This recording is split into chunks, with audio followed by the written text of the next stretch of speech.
John Donne की बहुत ही famous एक कविता है द कैनोनाइजेशन। तो आज हम लोग इसी के बारे में देखेंगे, लाइन बाय लाइन इसके हिंदी मीनिंग को समझने का प्रयास करेंगे। द कैनोनाइजेशन में कवि किस बारे में बात कर रहा है, वो क्यों अपने आलोचकों से ये कह रहा है कि तुम अपने मुंह को बंद रखो और मुझे प्रेम करने दो, आखिर ऐसा क्या है। तो इसे हम लोग लाइन बाय लाइन समझने का प्रयास करते हैं। चलिए देखते हैं, पहले इंग्लिश मीनिंग देखते हैं, उसके बाद फिर हम लोग हिंदी मीनिंग को समझेंगे। For God sake hold your tongue and let me love or chide my palsy or my gout my 5 grey hairs or ruin fortune flout with wealth your state your mind with arts improve take me your course get you place observe his honor or his grace, or the king's real or his stamped face. Contemplate what you will approve, so you will let me love. इसमें कवि अपने आलोचकों से जो उनकी बुराई करते हैं उन लोगों से कह रहे हैं कि ईश्वर के नाम पर, भगवान के नाम पर अपनी जुबान बंद रखो और मुझे बस प्रेम करने दो। तुम चाहो तो मेरी बीमारी, अगर तुम्हें मेरे बारे में बोलना ही है तो मेरे प्रेम को ना बोलकर तुम चाहो तो मेरी बीमारी, यहाँ पे 2 बीमारियों के बारे में जिक्र हुआ है पहले लाइन में, पैल्सी एंड गॉट। पैल्सी यहाँ पे पैरालिसिस से संबंधित बीमारी है और गॉट यानी आर्थरिटिस, जोड़ों में जो दर्द होता है जिसे गठिया कहते हैं, वो बीमारी के बारे में बात हुआ है। तो अपने आलोचकों से कहते हैं कि अगर तुम्हें बोलना ही है तो तुम चाहो तो मेरी बीमारियों के बारे में बोलो, मेरे सफ़ेद होते बालों के बारे में बोलो, मेरी टूटी फूटी जो किस्मत है, मेरी खराब जो किस्मत है उसका मजाक उड़ाओ। तुम अपने राज्य को धन से सुधारो, अपने दिमाग को कला से सजाओ, किसी नौकरी का पीछा करो, कोई पद प्राप्त करो, जो करना है तुम करो, किसी राजा, मंत्री या सिक्के पर छवि तस्वीर की पूजा करो, जो तुम्हें करना है करो, जो चाहे करो, बस मुझे मेरे प्रेम में जीने दो, मेरे बारे में और मेरे प्रेम के बारे में बात मत करो। यहाँ पर जो आलोचक हैं उनसे कह रहे हैं कवि कि तुम मेरे प्रेम को लेकर टोका टकी ना करो। समाज उसे प्रेम करने से रोकता है, लेकिन कवि क्या कहता है, तुम्हें राजनीतिक चीज़ों पे बात करना है तो उसे बात करो, अपना जो पद लेना है, जो पोस्ट कर, जितने ऊंचे पोस्ट पे जाना है वहाँ पर जाओ, जो सम्मान चाहिए वो प्राप्त करो, दौलत धन जो करना है करो, लेकिन मुझे ये सब नहीं चाहिए, मुझे बस मेरे प्रेम से मतलब है और मुझे मेरे प्रेम के साथ रहने दो। तो ये पहले स्टेंजा में है। दूसरे स्टेंजा में कवि कहते हैं, Alas, who injured by my love, alas, who injured by my love, and merchant ships have my side drowned. Who says my tear have overflowed his ground? When did my colds a forward spring remove? When did the heats which my veins fill, and one more to the plague bill? Soldiers find wars and lawyer find out still.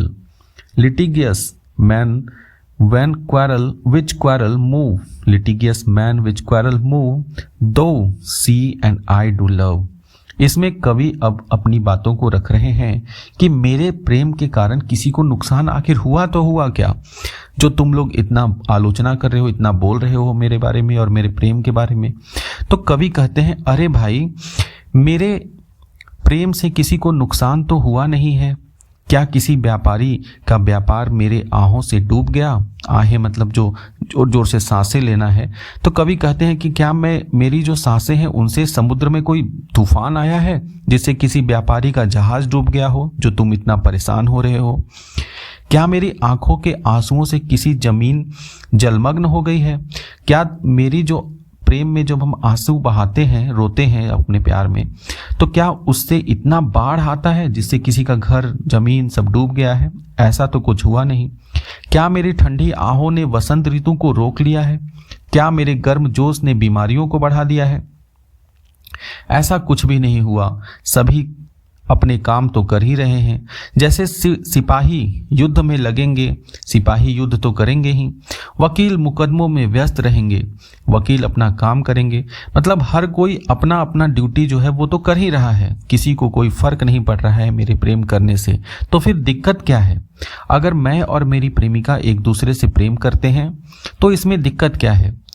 तो समाज का कोई नुकसान नहीं होता है, न व्यापार ठप हुआ, न ऋतुएं बदलती हैं, न किसी का नुकसान होता है। जब दुनिया का कोई काम रुकता ही नहीं है तो फिर मेरे प्रेम करने दो, मुझे प्रेम करने दो, मेरे प्रेम से किसी को नुकसान तो होता नहीं है। कभी इसमें लोगों से ये सवाल पूछते हैं और अपने तर्क को रखते हैं। स्टेंजा नंबर 3, इसमें जॉन डन जो है वो कहते हैं, call us what you will, we are made such by love, call her one, me another fly. We are tappers too, and at our own cost die. And we in us find the eagles and the dove. The phoenix riddle hath more wit. By us, we too being one are it. So, to one net neutral things both sexes fit. We die and rise the same, and prove mysterious by this love. इसमें कवि कह रहे हैं अपनी प्यार की तुलना अलग अलग चीज़ों से वो करके बता रहे हैं कि उनका प्रेम अब किस प्रकार से हो चुका है। तुम हमें जो चाहो कहो, हमें प्रेम ने वैसा बना दिया है। अगर तुम चाहते हो हमारी तुलना करना तो उसे एक मक्खी कहो और मुझे दूसरी। हम दीपक की तरह हैं जो अपने ही लौ में जलकर मरते हैं। हमें प्रेम में यहाँ 2 चीज़ों से जो तुलना किए हैं आप देख सकते हैं। इसमें पंक्ति 4 में ईगल एंड डव से अपनी प्रेम की तुलना किए हैं। कहने का मतलब है कि यह हमारे प्रेम में गरुड़ जैसी शक्ति है और कबूतर के जैसा शांति, दोनों है, ताकत भी है और शांति भी है। फिनिक्स पक्षी एक ऐसा पक्षी जो कहा जाता है कि जब जलता है तो जलने के बाद अपने राख से ही फिर जन्म ले लेता है।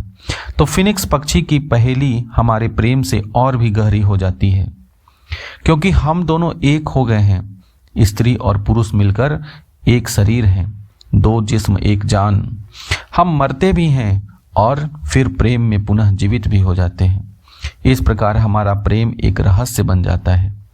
तो अपने प्रेम की तुलना यहाँ पे जॉन डन जो है अलग अलग चीज़ों से, अलग अलग प्रतीकों से कर रहा है और ये बताने का प्रयास कर रहा है कि विनाश और पुनर्जन्म जो है उनके प्रेम में अद्भुत संगम जो दिखाई देता है।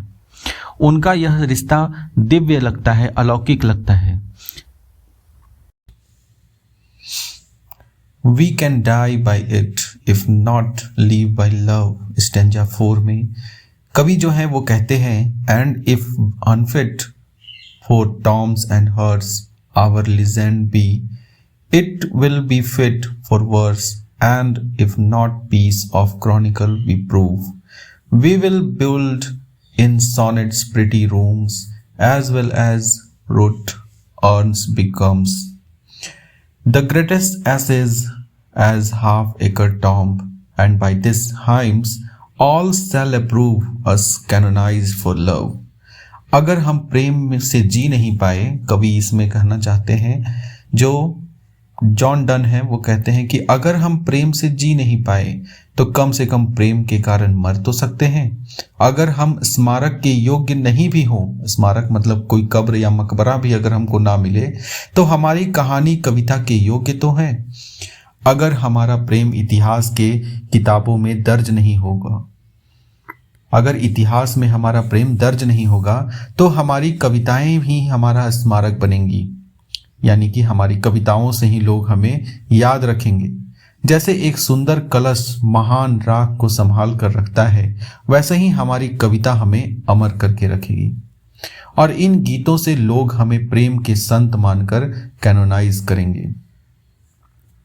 ठीक है, यानी हमें लोग याद करेंगे, पूजा करेंगे हमारी, हमें संत मानकर हमारे इन जब पोएम, इन कविताओं को जब पढ़ेंगे।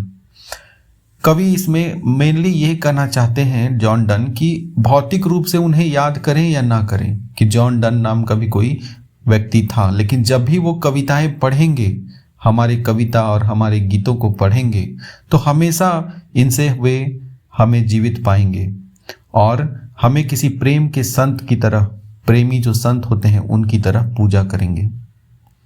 आखिरी जो स्टेंजा है उसमें कवि कहते हैं, एंड दस invoke us you home revered love made one another hermitage.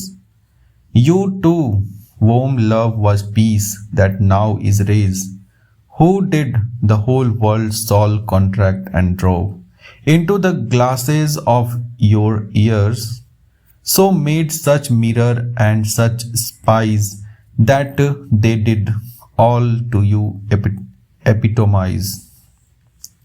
Countries, towns, courts beg from above a pattern of your love. इसमें कहते हैं कि और लोग हमें यूं याद करेंगे। अब वो आने वाली जो पीढ़ियां हैं उनको लेकर संबोधित करेंगे कि वो हमें किस प्रकार से याद करेंगे। तो इन कविताओं में वो कहते हैं कि लोग हमें यूं याद करेंगे, ये कहते हुए याद करेंगे। तो लोग क्या कहेंगे? तुम्हें प्रणाम जिन्हें श्रद्धा भरे प्रेम ने एक दूसरे का आश्रम बना दिया। तुम्हारे लिए प्रेम शांति था और औरों के लिए युद्ध था। तुम्हारे प्रेम ने पूरी दुनिया की आत्मा को समेटकर तुम्हारी आंखों में भर दिया। तुम्हारी आंखें ऐसी दर्पण बन गई जिसमें पूरा संसार झलकता था। ओ प्रेमियों, जॉन डन और उनकी प्रेमिका को लोग कहेंगे, ओ प्रेमियों, हमें स्वर्ग से भी अपने प्रेम का आदर्श दो। यानी आने वाली पीढ़ियां जब उनकी कविताओं को पढ़ेगी तो ये सारी बातें वो कहेंगी कि तुम तो ऐसे थे कि तुम्हारा प्रेम शांति भरा था। दूसरों के लिए जब युद्ध चल रहा था उस समय तुम अपने प्रेम में मग्न थे। पूरी दुनिया की आत्मा को समेटकर तुम्हारी आंखों में भर दिया तुम्हारे प्रेम ने, और उसमें फिर उस दर्पण में पूरे संसार को झलकता था। मतलब अपने प्रेमिका में भी तुम अपने पूरे संसार को देखते थे। तो इस तरह से लोग उन्हें, आने वाले जो प्रेमी होंगे, भविष्य में जो प्रेमी बनेंगे, जो प्रेम करेंगे, जॉन डन की कविताओं को पढ़कर उन्हें अपना आदर्श मानेंगे कि मुझे भी इसी तरह का पवित्र प्रेम करना है, और इसी का वो अनुकरण करेंगे। इस प्रकार कवि ने अपने आप को प्रेम का संत माना है और उनकी कविताओं के जरिए वे अमर और पूजनीय बन जाएंगे, ऐसा वो कहते हैं। तो बहुत ही खूबसूरती तरीके से जॉन डन का ये पोएम कैनोनाइजेशन हम लोग देखे हैं।